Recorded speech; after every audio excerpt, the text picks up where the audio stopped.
So, good morning. Good morning. Thank you. Yeah, I'm going to have to be a little bit louder. Yeah. okay. So, we'll start again. Good morning. Good morning, sir. Thank you for getting up earlier and coming to the seminar. I really appreciate that. This is my first time with this group, and I'm having a blast with. I see the love and the affection and the acceptance, and it's just great. So, thank all of you for participating in that. As you can see, the title of my seminar is The Heart Knows.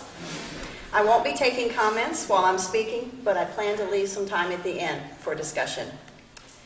I'll be sharing some scientific research about the heart as well as related Bible verses. I want to be clear that my foundation for presenting this information is that God is our source of all things. Whatever gifts or abilities we discover we have come from God.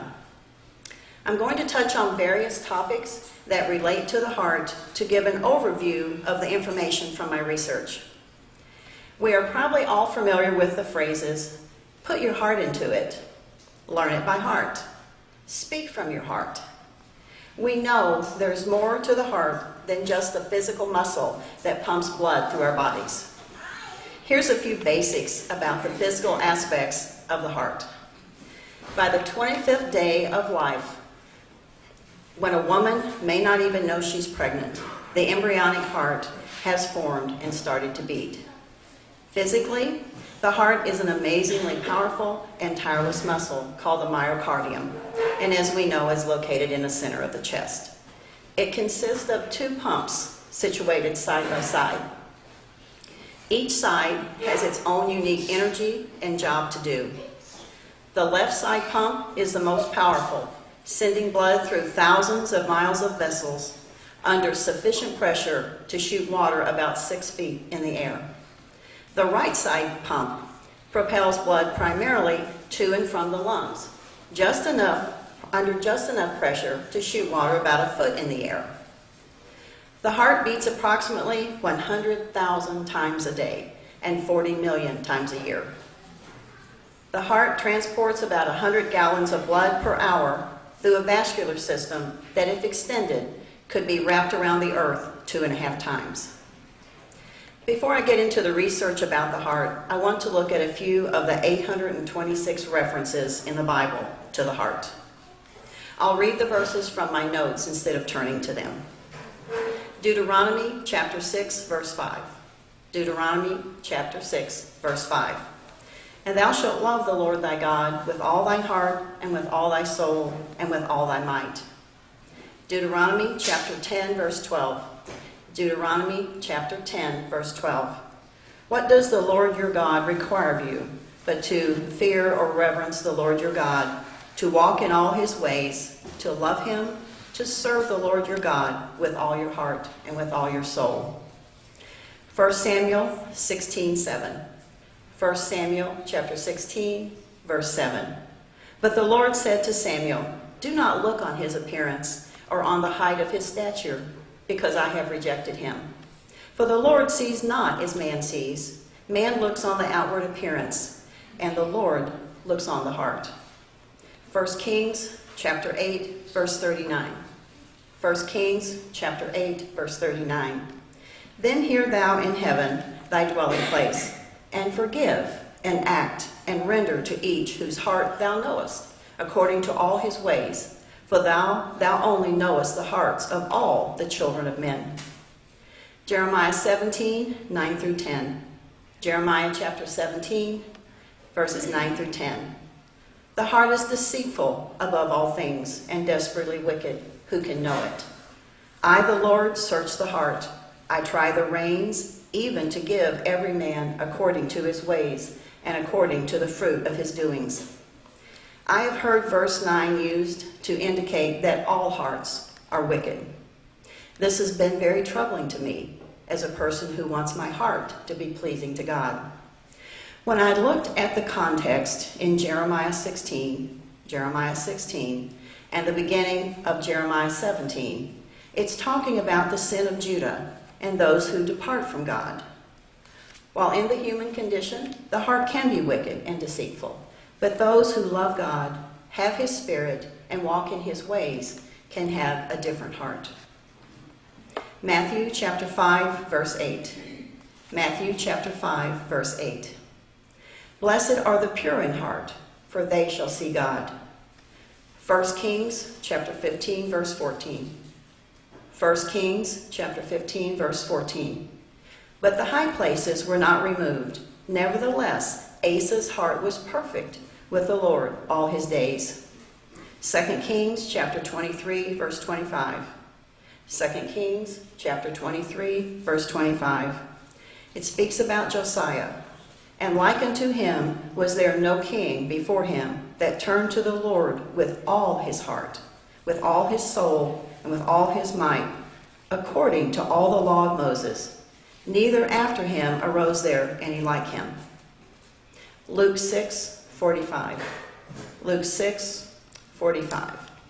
A good man out of the good treasure of his heart bringeth forth that which is good. And an evil man out of the evil treasure of his heart bringeth forth that which is evil. For of the abundance of the heart his mouth speaks. There are also verses that reference the clean heart, the whole heart, and the upright heart. We can choose to have a heart for God instead of an evil heart. Now for the research findings about the heart. Traditionally, scientists have focused primarily on the heart's responses to the brain's commands. Newer research has found that the communication between the heart and the brain is an ongoing two-way dialogue, and each influences the other's function. The heart actually sends more information to the brain than the brain sends to the heart. Our heart has its own brain, nervous system with 40,000 neurons, and can act independently of the cranial brain. It can learn, remember, make decisions, feel, and sense things. We are able to sense when a situation arises that might be harmful to us, or we can feel a connection with someone the first time we meet them. The heart makes and secretes a number of hormones and neurotransmitters that impact the entire body. It also makes oxytocin, which is involved in cognitive function, trust, friendship, and establishing bonds between people. The energy of the heart molds our body and face. It creates a mask that over time becomes etched with the tracings of the energy we send. Leftover wrinkles from the too frequent look of disgust show us that the heart had trouble connecting, just as the smile marks next to the eyes indicate that a loving heart has been energizing the body. Nearness, not absence, makes the heart grow fonder. The more often we are exposed to someone, the more we are soaked in their energy, and the more we become attached to and bonded with them. This can also create an unhealthy connection to someone. Psychologists call this the repeated exposure effect, or the mere exposure effect. The Bible has some comments on that as well. Proverbs chapter 13, verse 20. Proverbs chapter 13, verse 20. He that walketh with wise men shall be wise, but a companion of fools shall be destroyed. Proverbs chapter 22, verse 24 and 25. Proverbs chapter 22, verse 24 and 25. Make no friendship with a man that is given to anger, and with a wrathful man thou shalt not go, lest thou learn his ways and get a snare to thy soul. 1 Corinthians chapter 15, verse 33. 1 Corinthians chapter 15, verse 33. Be not deceived. Evil companionships corrupt good morals. Our choice of friends and our life partner has a tremendous effect on us. The heart is the most powerful source of electromagnetic energy in the human body, producing the largest rhythmic electromagnetic field of any of the body's organs. This field, measured in the form of an electrocardiogram, ECG, can be detected anywhere on the surface of the body. The magnetic field produced by the heart is more than 100 times greater in strength than the field generated by the brain, and can be detected up to 3 feet away from the body in all directions using squid-based magnetometers. HeartMath Institute has been conducting research on the heart for over 25 years. Their website is heartmath.com. Heartmath.com. The Institute suggests the heart's field is an important carrier of information. HeartMath Institute, or HMI for short, has performed several studies that show the magnetic signals generated by the heart have the capacity to affect individuals around us. Every cell in our bodies is bathed in an external and an internal environment of fluctuating, invisible magnetic forces. They have also found the heart generates a pressure wave that travels rapidly throughout the arteries, much faster than the actual flow of blood that we feel as our pulse. The pressure wave forces the blood cells through the capillaries to provide oxygen and nutrients to the cells and expand the arteries, causing them to generate a relatively large electrical voltage. Positive emotions send out a very different signal throughout the body. When we experience uplifting emotions such as appreciation, joy, care, and love, our heart rhythm pattern becomes highly ordered, looking like a smooth, harmonious wave. This is called a coherent heart rhythm pattern. It's possible to generate a coherent rhythm simply by breathing slowly and regularly. There are a number of different rhythms we can use. One is a 10-second rhythm.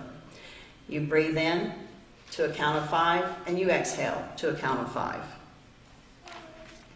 During stress and negative emotions, when the heart rhythm pattern is erratic and disordered, the corresponding pattern of neural signals traveling from the heart to the brain inhibits higher cognitive functions. This limits our ability to think clearly, to remember, learn, reason, and make effective decisions. The more ordered and stable pattern of the heart's input to the brain during positive emotional states has the opposite effect. It facilitates cognitive function and reinforces positive feelings and emotional stability. This means that learning to generate increased heart rhythm coherence by sustaining positive emotions not only benefits the entire body, but also profoundly affects how we perceive, think, feel, and perform. I'm going to briefly mention another area of research done by HeartMath Institute that is directly connected to having a coherent heart. This is heart rate variability. Heart rate variability, or HRV. There are a number of online sites that talk about this. Heartbeats are not simply a mechanical rhythm, but an intelligent language to which our entire body responds. The intelligence of the heart reveals itself in its optimal condition in a state of cardiac coherence. This is measured by monitoring the heart rate variability. HRV is a measure of the beat-to-beat changes in heart rate. It's what happens between the beats we hear. It is suggested that the heart is sensitive to emotional changes, and this shows up in the heart rhythm patterns. It indicates a person's capacity to adapt effectively to stress and environmental demands.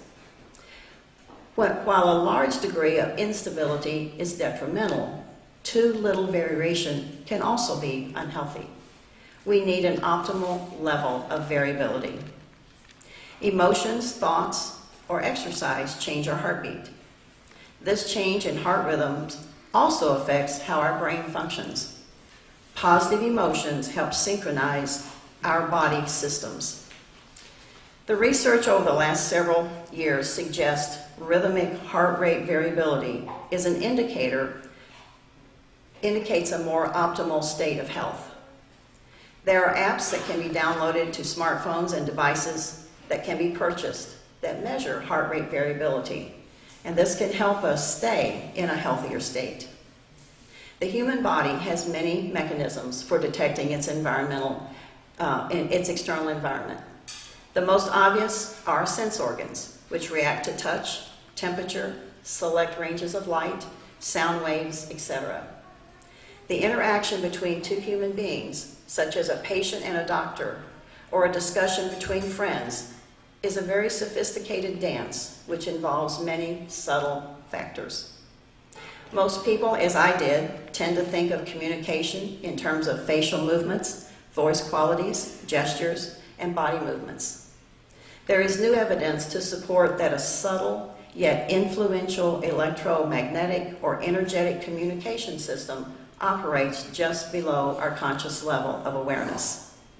When people are engaged in deep conversation, they begin to fall into a subtle dance, synchronizing their movements and postures, voice pitch, speaking rates, and length of pauses between responses. HeartMath Institute has performed experiments on these types of interactions. They have concluded that the nervous system acts as an antenna, which is tuned to and responds to the magnetic fields produced by the hearts of other individuals. The data shows it is possible for the magnetic signals radiated by the heart of one individual to influence the brain rhythms of another, which can occur at conversational distances. The degree of coherence in the receiver's heart rhythms appear to determine whether his or her brain waves synchronize to the other person's heart. Here are a couple examples. Using signal averaging techniques, HMI was able to detect synchronization between a mother's brain waves, her EEG, and her baby's heartbeats, ECG. The pair were not in physical contact, but when the mother focused her attention on the baby, her brain waves synchronized to the baby's heartbeats. They were not able to detect that the infant's EEG synchronized to the mother's heartbeats. Another example is of an animal's heart rhythm pattern shifting in response to a human's shift of emotional states. This was a collaborative study with Ellen Gerke, PhD, who consciously shifted into a coherent state while sitting in a corral with her horse, neither touching nor petting it. Remember that coherence means being in an emotional state of appreciation, being calm, feeling joy or love. When she shifted into a coherent state, the horse's heart rhythm pattern also shifted to a more ordered pattern. In other trials, very similar shifts in horses' HRV patterns were seen in 3 out of 4 horses' heart rhythms. One of the horses that did not show any response was well known for not relating to humans or other horses. Having a coherent, peaceful heart helps our immune system. To show the healing power of a coherent and caring heart on the immune system, David McClellan showed college students a documentary about the life of Mother Teresa, whose heart was full of love for others. Another group of students saw a film about Nazi triumphs during World War II. The students who watched Mother Teresa experienced a profound increase in their immunoefficiency as compared to those who watched the war film. Watching a person with a coherent, open heart seemed to have made the students' hearts more coherent and open. The Random Acts of Kindness Foundation tells how kindness increases serotonin and oxytocin, the feel-good hormones. Those people who do an act of kindness, who receive an act of kindness, and who watch an act of kindness between others all have an increase in these hormones. It's a win-win for all who are involved. Just one random act of kindness a day has good health benefits. We can receive healing benefits with the presence of healing hearts all around us, joining with our heart. Here's an example. There are over 1 million cesarean sections performed in the United States each year. It's the most common surgical procedure. Studies have shown that this procedure can be reduced by 50% when a mother has the continuous presence of a supportive woman called a doula during labor and delivery. Dr. Dean Ornish is well known for advocating diet and lifestyle changes to treat and prevent heart disease. He has shown that significant changes in lifestyle, including less angry, hostile interactions with others, can actually reverse heart disease and unclog arteries without surgery. Dr. Ornish's natural program has been so successful treating heart disease that some insurance companies will cover the cost.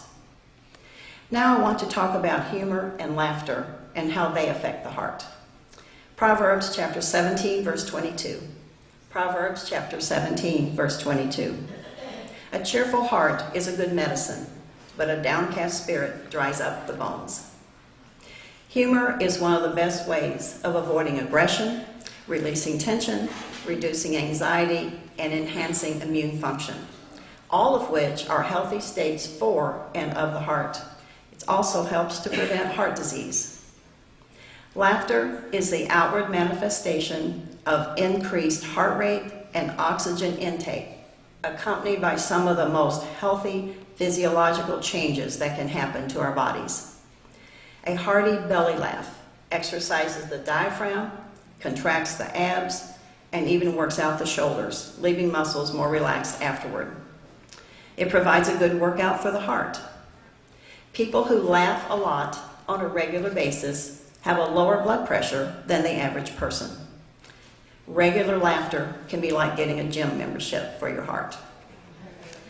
Contrast this to the increased heart rate that accompanies anger, which leads to toxic changes in the cardiovascular system.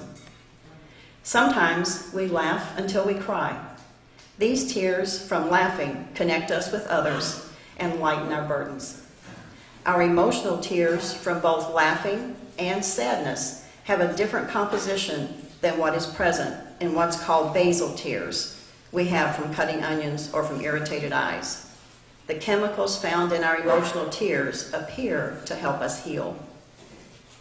We do have a third type of tear called basal tears, which coat our eyes to keep them healthy.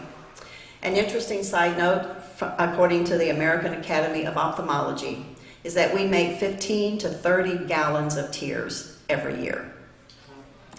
Now, let's transition to the subject of temperament and how as it relates to the heart. Temperament refers to the different aspects of an individual personality, like extroverts or introverts. It is regarded as innate or inborn and is not learned. One of the most careful studies of temperament was conducted by psychologists Thomas, Chess, and Birch in 1970. They followed the development of children from several weeks through 10 years of age, using observation, interviews with parents and teachers, and psychological tests. They concluded that children do show individuality and temperament in their first weeks of life, independent of how their parents handle them. Those of us who have more than one child know that too. Children seem to give off a different energy and react more or less intensely to stimulation. They categorized 3 general types of temperament in children. 1, easy. 2, slow to warm. 3, difficult. No matter how similar in an intellectual brightness and how many common family gestures and ways of speaking they seem to have, they also have their own unique way in the world. Families also have their own temperament. Each heart in a family energetically resonates with all the other hearts. Depending on which research you look at, the human body has 30 trillion to 100 trillion cells. Each vibrating cell is coordinated by the heart. Multiply that by the number of people in a family. That's an immense amount of shared energy making up the collective temperament of a family. When we as a family or friends hold hands, we connect heart energies, most particularly when we connect right hand to left hand.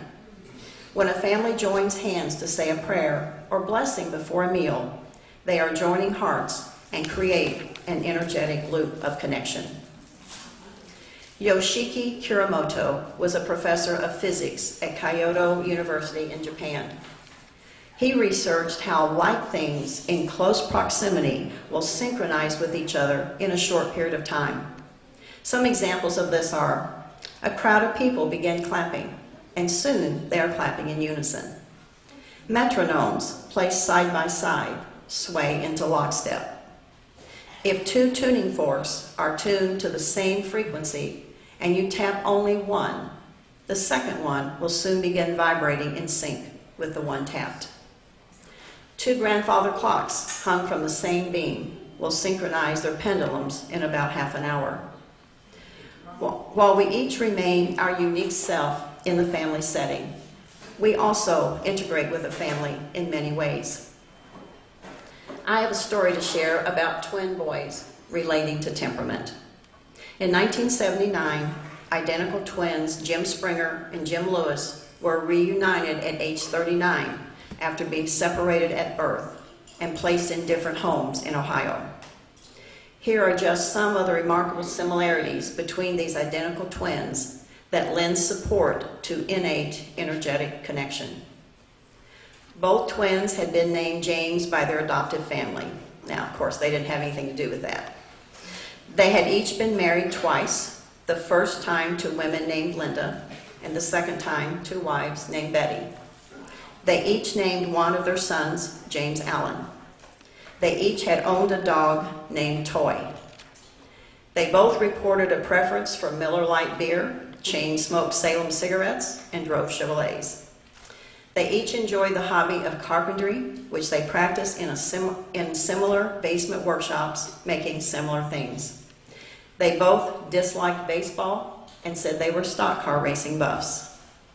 They had each served as sheriff's deputies in their respective communities. They each severely chewed their fingernails. Each was reported by their spouses to be very demonstrative in their affection and to constantly be leaving love notes around the house. They had voted identically in 3 prior presidential elections. Both said they were present-oriented rather than past or future-oriented. Both had taken several vacations to the same beach area in Florida. Their blood pressure, weight, pulse rates, and sleep patterns were nearly identical. Both had put on an extra 10 pounds at the same time in their life and had identical brain wave patterns in reaction to stress and suffered from tension and migraine headaches that usually began in the late afternoons and began to occur in their life at age 18. There is a lot we do not understand about the unique and permanent bond that manifests itself between separated identical twins. There's another lesson from studies of identical twins raised apart that has significance.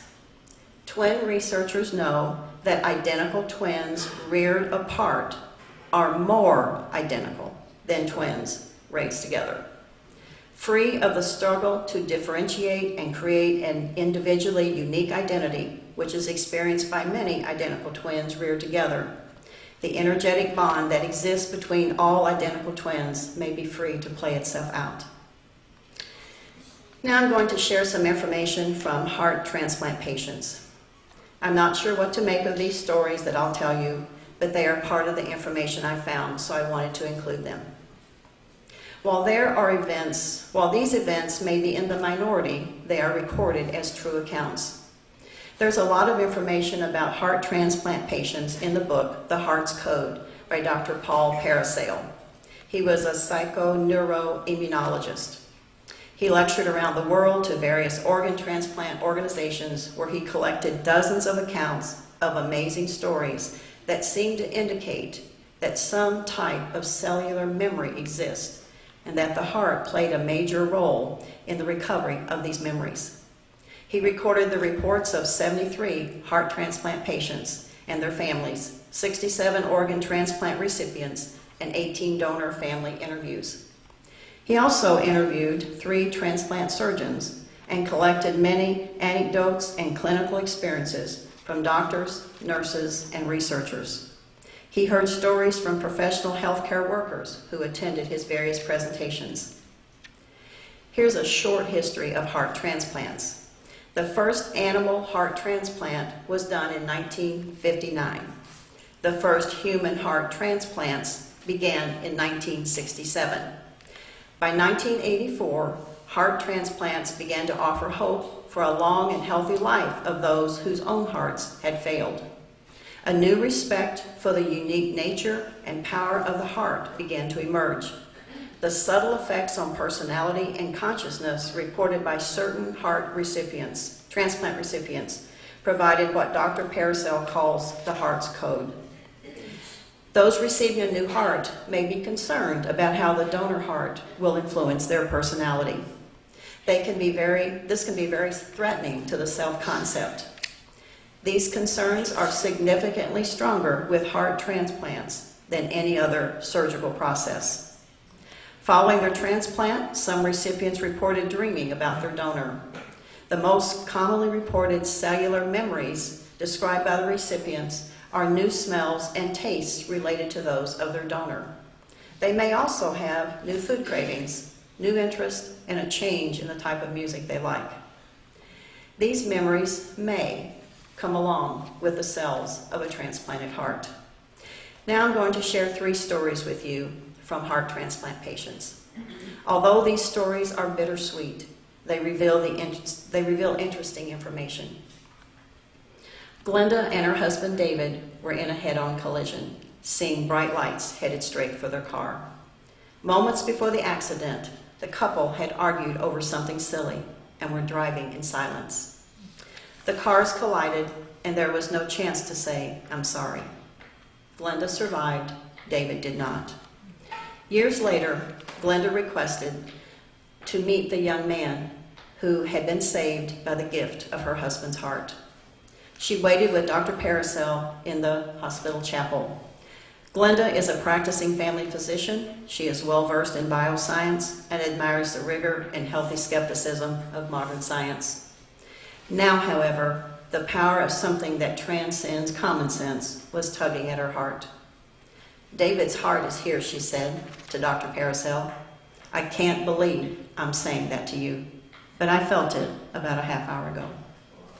At that moment, the door opened and the young man and his mother walked in. "Sorry we were late," said the young man with a heavy Spanish accent. "We got here half an hour ago, but we couldn't find the chapel." After some awkward small talk, Glenda blurted out, "This embarrasses me as much as it must embarrass you, but can I put my hand on your chest and feel your heart?" After a pause, the young man nodded yes. As Glenda put her hand over his heart, her hand began to tremble and tears rolled down her cheek. She closed her eyes and whispered, "I love you, David. Everything is copacetic." She removed her hand, hugged the young man, and all of them wiped tears from their eyes. Speaking in her heavy Spanish accent, the young man's mother told Dr. Paracel, "My son uses that word copacetic all the time now. He never used it before he got his new heart, but after his surgery, it was the first thing he said to me when he could talk. He said everything was copacetic. It's not a word I know in Spanish." When Glenda heard this, she turned toward them and said, "That word was our signal that everything was okay." Every time we argued and made up, we would say everything was copacetic. The discussion stimulated the young man to share story after story of changes he experienced following his transplant. Described by his mother as a former vegetarian and very health conscious, she said he now craves meat and eats fatty foods. A former lover of heavy metal music, he said he now loves 50s rock and roll. He reported recurrent dreams of bright lights coming straight for him.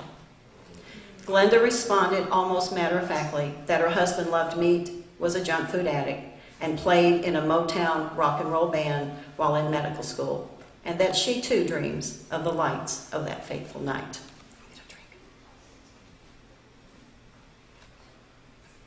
The next story is about a heart and lung transplant.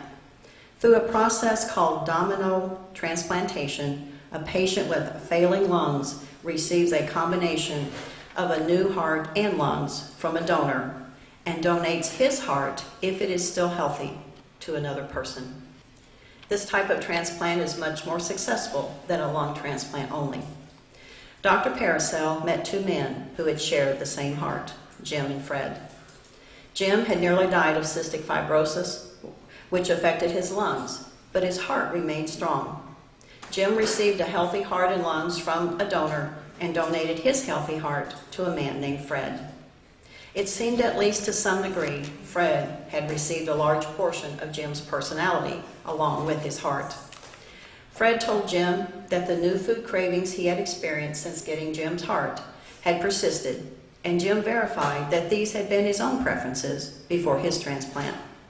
The two men and their wives talked at length about the possibility of the transplantation of temperament. They all four agreed there were significant changes in the disposition of both men following their transplants. They could confirm that Fred's new personality traits did in fact seem to correspond with Jim's prior temperament. Fred had been easygoing, laid back, cool-headed, and carefree until he received Jim's heart. Now Fred is displaying Jim's prior temperament of being a workaholic, moving all the time, like a buzzsaw cutting through life. Jim's wife Sandra said she hardly knows her husband Jim now, since his heart and lung transplant. Jim is just much cooler and calmer. He does seem to get depressed more often. Of all things, he sends me flowers every month. He used to say flowers were a waste of good money, but now I think he likes them more than I do. I'd like to know whose heart Jim got. Years after that meeting, Dr. Paracel was able to trace the donor of Jim's heart and meet with her family. Jim had passed away before this information was known. His wife Sandra learned that Jim had received the heart and lungs of a young woman whose family said she was prone to depression throughout her life, was shy and soft-spoken, had worked part-time in a flower shop, and had taken her own life over a lost love. Both men continued with the same temperament changes that occurred after their transplants. Now for the third story. When I first read this or heard this story, I had to research to see if it was true. That's how I found the book, The Heart's Code by Dr. Paracel. I also found information online and read about it in a second book. Dr. Paracel spoke directly to the psychiatrist I will mention in the story. It's about two girls, ages 8 and 10. The younger girl, I'll call Kathy, received a heart transplant donated by the family of the older girl, I will call Lois, who was the victim of a crime. After the transplant, Kathy began having nightmares several times a week. She and her mother talked to her doctor, and they referred her to a psychiatrist. It became apparent that Kathy, in her dreams, was reliving the crime committed against Lois. What Kathy told the psychiatrist was so compelling, the psychiatrist called in a detective to hear what Kathy had to say. Kathy knew the time, the weapon, the place, described the man's clothes, and what Lois had said to him. With this accurate information from her dreams, the man was located, confessed to the crime, and was arrested. He verified the words Lois had said to him, and he was sent to prison. This points to the possibility of information being stored in our cells and in some form in our heart. Every experience we have becomes part of us by making deposits in our memory bank. Even transplanted into another body, in some cases, the heart seems to retain some information from the donor. I'm going to cover one last area concerning the heart, and that's prayer and meditation. I really respect Heart Math Institute for their focus on how to have a peaceful, blissful heart, and through that, to have gratitude and show love and kindness to others. In a study of the effects of 5 types of prayer on heart rate variability, it was found that all types of prayer elicited increased cardiac coherence. However, prayers of gratefulness and heartfelt love resulted in definitively higher coherence levels. There has been research done to see if a group of people using meditation, focusing on love, peace, and positive emotions, can affect the rate of violence in a particular city or even greater area. A study conducted in 1993 in Washington, D.C. showed a 25% drop in crime rate where 2,500 meditators meditated over specific periods of time. This means that a relatively small group of a few thousand were able to influence a much larger group in a very positive way. A similar experiment was done during the peak of the Israeli-Lebanon War in the 1980s. Doctors Charles Alexander and John Davies at Harvard University organized groups of experienced meditators in Jerusalem, Yugoslavia, and the United States. They were to meditate and focus their attention on the area at various intervals over a 27-month period.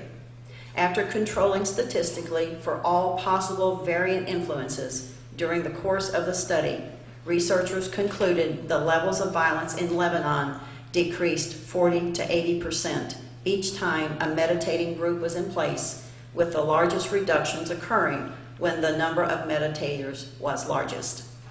During these periods, the average number of people killed during the war per day dropped from 12 to 3.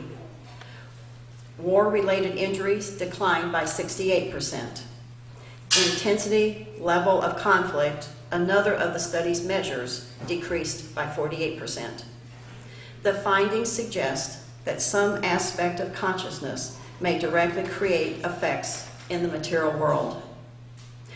When we experience true feelings of compassion, we tend to shift into a more coherent physiological state and are thus radiating more coherent magnetic waves into the environment. Compassion is an emotional state that brings people together and makes them coherent. Prayer for each other and our world is a very important part of our lives. Asking to be anointed and hands laid on us for healing is mentioned in several places in the Bible. Yeshua, as well as others, participated in these prayers. When we gather around someone and lay our hands on them for healing, we are increasing the energy around that person. By being compassionate and loving, we ask God for healing for that person from a place of connection with God. As we become more loving and God-centered, we may see more answers to prayer for healing. As we understand more about the heart, we can become more aware of our social, psychological, and spiritual impact on those we come in contact with. We are being affected and affect others by our words and our actions, by our handshake, hugs, smiles, and even our presence. As we are together each day of this feast, this heart energy that we're enjoying will continue to rise. Being in a beautiful place like this enhances our ability to connect to God, those who love God and His creation. The peaceful energy we feel from being in nature, seeing the plants and animals, and having loving people around us is very soothing and calming. When we leave to go to our respective homes, we will feel a lessening of this positive energy. Even so, we will all carry with us the heart connections we have shared with each other the rest of our lives. Matthew 22, verse 36 through 40. Matthew chapter 22, verse 36 through 40. Master, which is the greatest commandment in the law? Yeshua said unto him, Thou shalt love the Lord thy God with all thy heart, with all thy soul, and with all thy mind. This is the first and greatest commandment. And the second is like unto it, Thou shalt love thy neighbor as thyself. On these two commandments hang all the law and the prophets. 2 Chronicles 16:9. 2 Chronicles chapter 16, verse 9. For the eyes of the Lord run to and fro throughout the whole earth, to show himself strong in the behalf of them whose heart is perfect toward him. The Strong's number for perfect is H8003. H8003. It means complete, full, just, made ready, peaceable, perfect, quiet, whole. We have the opportunity to have a perfect heart. As a spiritual family interacting with each other, we are bathed in that spiritual energy. The heart knows, and God knows our hearts. Proverbs 4:23. Proverbs 4:23. Watch over your heart with all diligence, for from it flows the springs of life. We are able to connect to God and each other in a very profound way, heart to heart. So.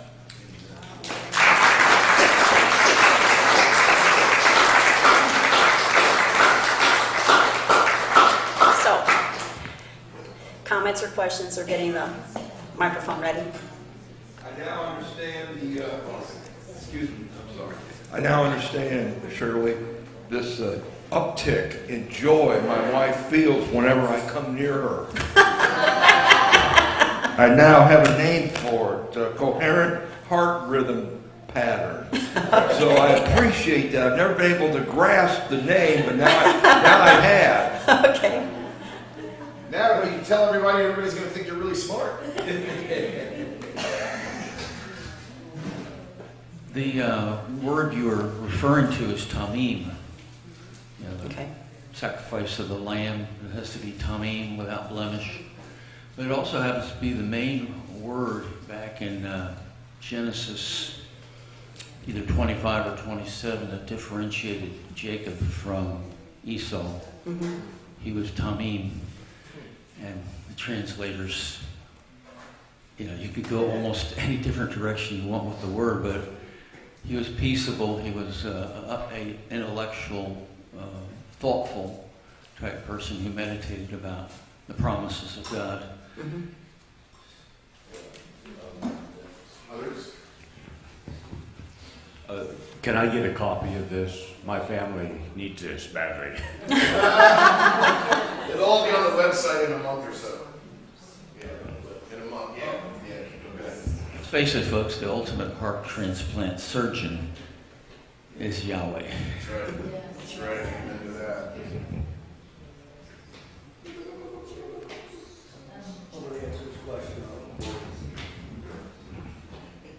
Yeah, we're recording all of these, and after the feast, I'll go through and we'll be enhancing your seminar. We'll have the scriptures, your sign, Okay. some graphics to go along with it. It'll be online Okay. forever, well, as long as the internet stays up.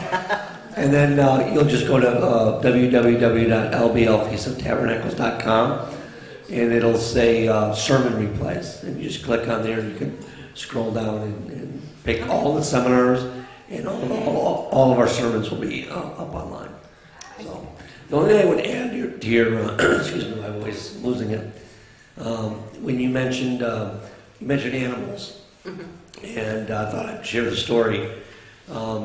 We had a tornado go through here in December, and I had two German shepherds, and I threw them in the bathtub with me. And the female, I was scared, probably the most afraid I've ever been. You know, you hear something like that coming and there's roar, and I was scared to death. And she was, 2 years old. Since that time, anytime now, I think she hears thunder in the distance, she starts to shake and runs underneath my legs, and she hides. And I think it's because she picked up on the fact that I was so afraid. Not that she was afraid, but that I was afraid. So I just found that very interesting. Yes. When you mentioned that. Yes. My son is an electrical engineer for Rolls-Royce, and he has told me a lot of the things that you said, and I didn't understand it, that the heart has a brain, and he even says that our DNA has memory. And so there's a lot about the way God has created us that we have not even touched. Our God is so great. And the Bible says that He is beyond finding out. And there are so many things yet that I think God is revealing to people today. And I just thank you so much, Shirley, for that. That was so good. Thank you so much. You again. Surely it won't be about Diane. You had made a comment that a scripture bothered you about your heart. Jeremiah 17:9, where it says the heart is deceitful above all things and desperately wicked. Who can know it? I didn't quite catch what you said when you investigated that further. What did you find out again about that particular scripture? Just reading it in context, it's talking about a specific situation with Judah and that the people had left God. And so the way I've heard it in context is that we all now have an evil heart. And I mean, that just doesn't seem correct. And when I read the other verses, we can have a different heart for God. But that verse has been used to say that, but it seems to indicate it's only talking about, or generally talking about, the particular situation. And then it's been taken and expanded to all the time, which Right. the other verses in the Bible doesn't confirm that. Does that answer? Yeah, so what you're saying is the context of what we're talking about here doesn't apply to universally Right. to our That's heart. what I understood when I looked it up. Okay. The carnal versus the spiritual, I guess, and that's what God's creating a new heart within us, right? God is creating a new heart within us. I think we have here for. Thank you, Shirley. I have a lot better understanding of the heart and the communication that we have. This isn't really scientific, but I wanted to witness that I used to have a cat, and I'd be sitting watching TV, and it never meowed, it never made a sound to me. When it was ready to go outside, because it was trained to go outside, it would sit 20 feet away from me, and I was very involved in the TV set and the program I'd be watching, and somehow or the other, it got my attention.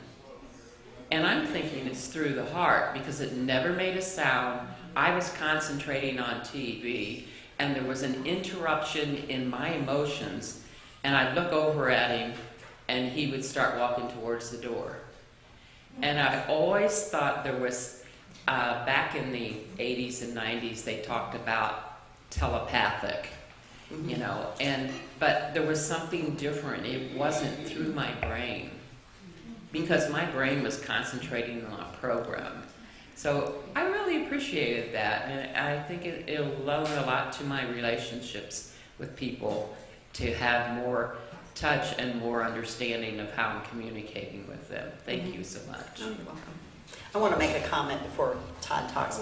There's a lot more out there about animals and how there was one study or one situation that was presented, this dog knew when this person she was gone for 30 minutes. The dog knew when she was headed home, because they set this up to tell. The dog would go to the door and sit and wait. And she was 30 minutes away. That dog would sit there till she came home. There's a lot of things about animals, and this is just an overview. There's so much more to all of this. Okay. There was a sermon in 1986 at Lake Tahoe. Ken Westby was the head of the feast site, and Dr. Charles Dorothy came down from Washington, and he basically supported what you were saying about Jeremiah, the heart being, you can't universalize the heart being deceitful above all things. He said that was greatly misused. Mm-hmm. And so congratulations for searching that matter out.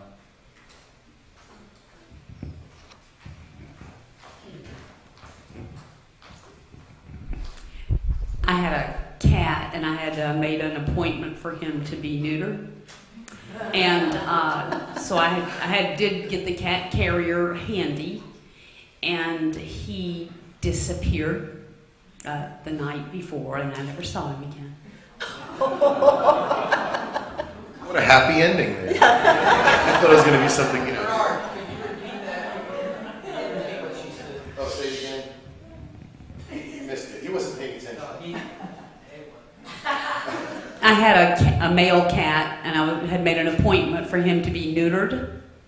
And so I'd gotten the cat carrier handy to take him the next morning. And he disappeared that night. And he never came back. Notice this. Hard nose. Yeah, hard nose. I noticed the second time around she specified the gender. The first time she didn't. It makes much more sense that time. Thank you.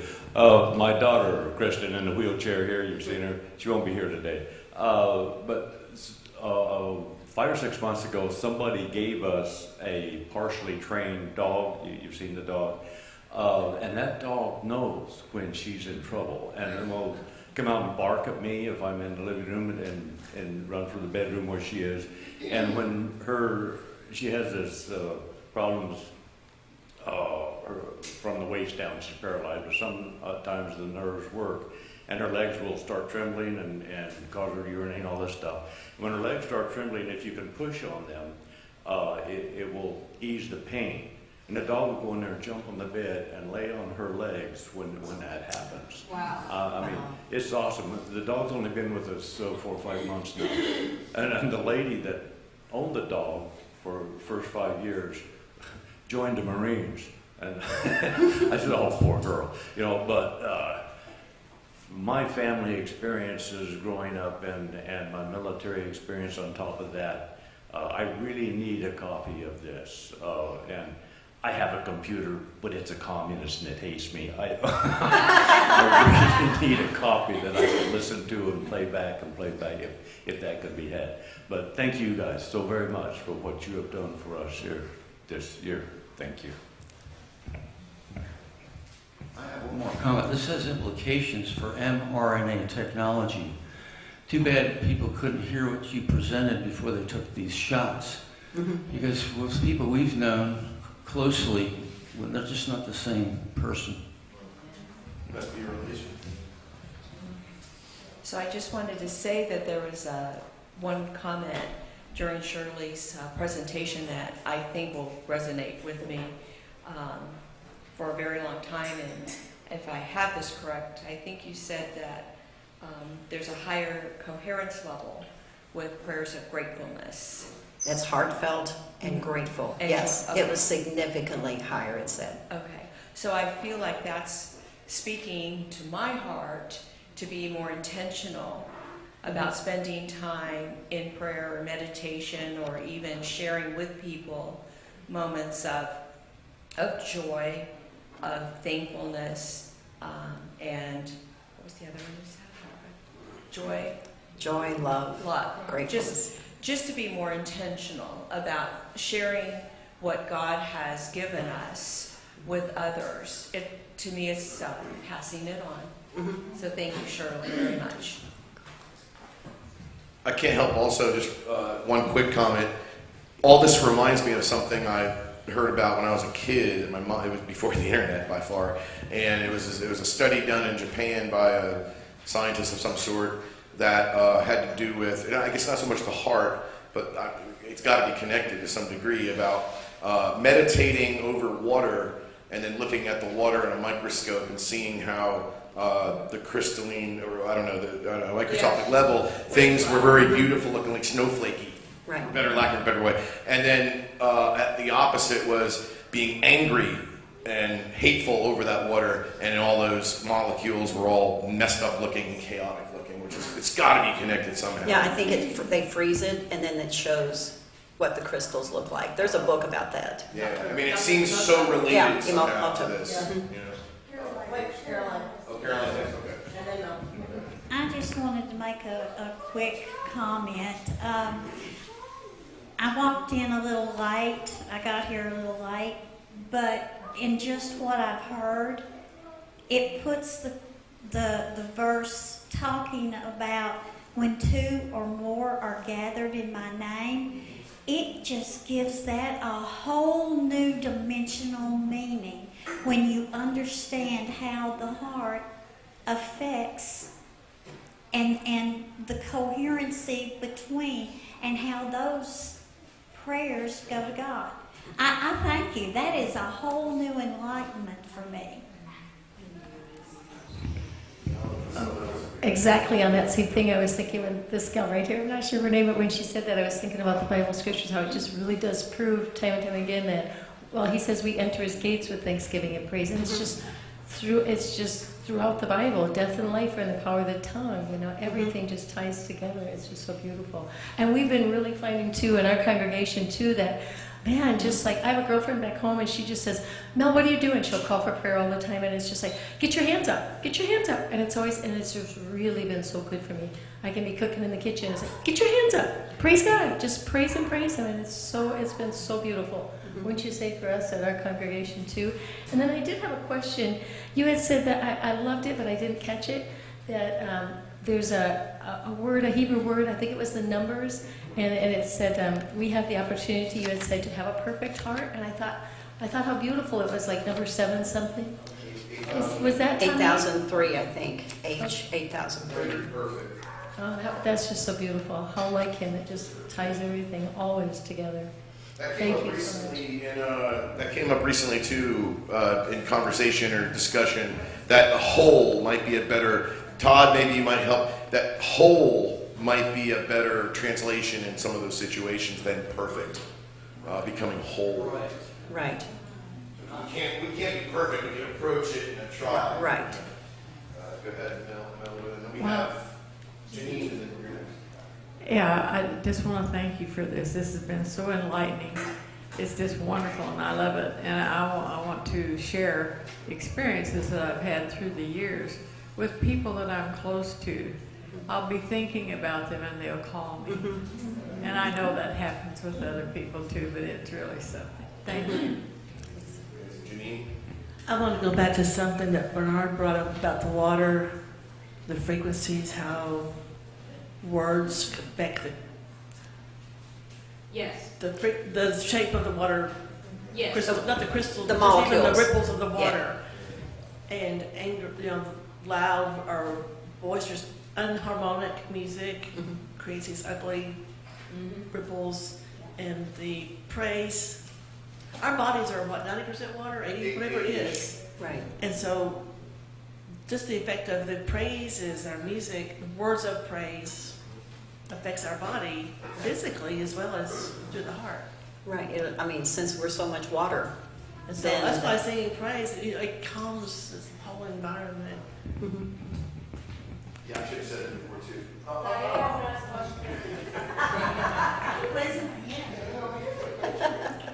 I just wanted to piggyback on something that Todd just mentioned, and it's a really difficult subject. I don't want to try to open a discussion on it right now, but he mentioned that some people think that they're observing changes, personality changes in people who have taken the mRNA shot. And there is more information coming out now that 75 to 80% of those shots may have been degraded and the equivalent of something that was not even bioactive. It may have been the equivalent of saline because they required such an extreme degree of freezing to preserve them that probably wasn't maintained. And also they had maybe 10 shots in one vial, and so the nurses were taking those out, or whoever was administering them, or not carefully maintaining the temperature then. And so Yah is good. He's merciful. And so people shouldn't, because they took one shot because they wanted to protect a relative or whatever, or themselves, or they were afraid, they shouldn't be in a state of self-condemnation about that.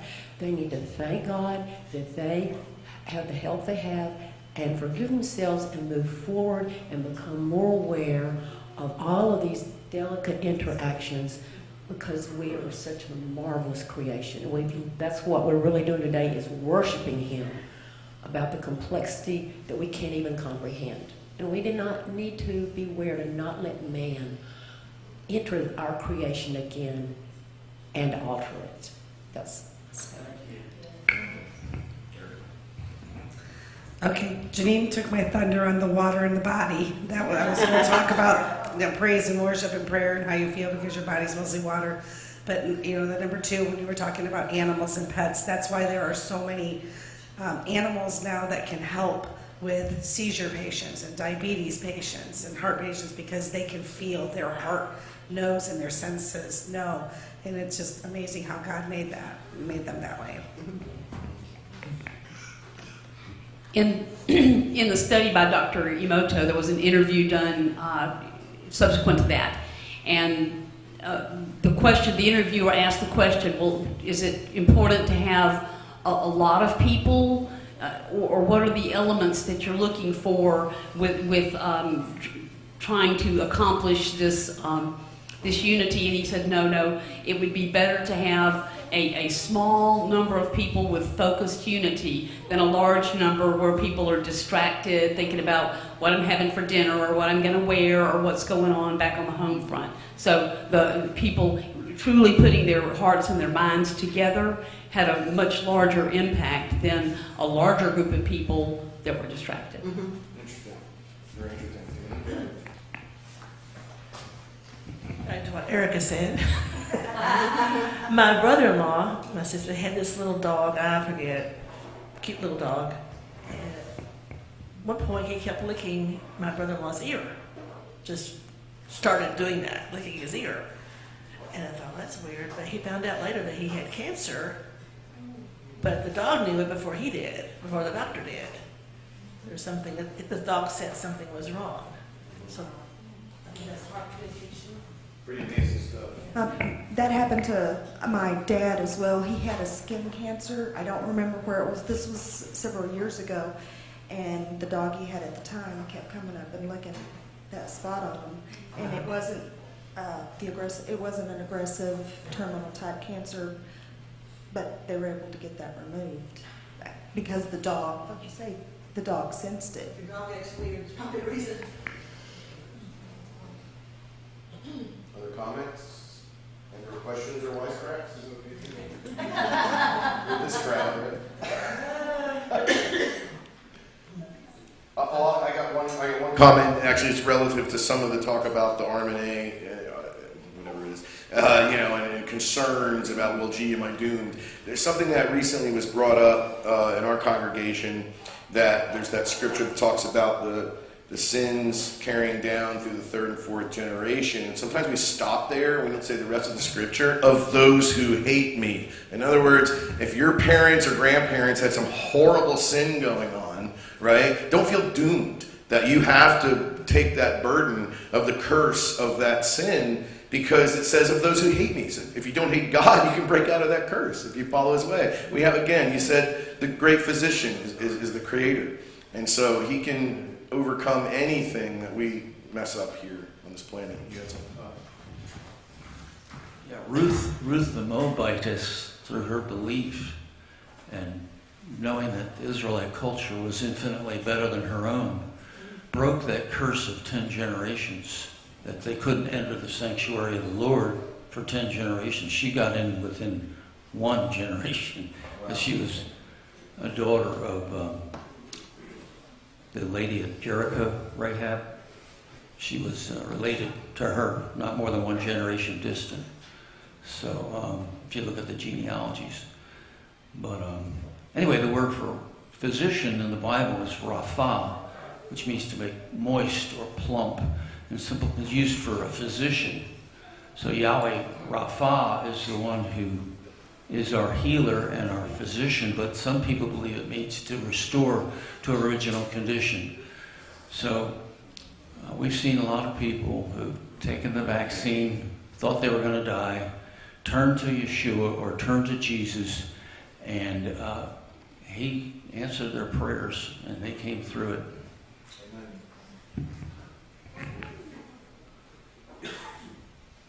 Others? Anyone? Last call, going to one.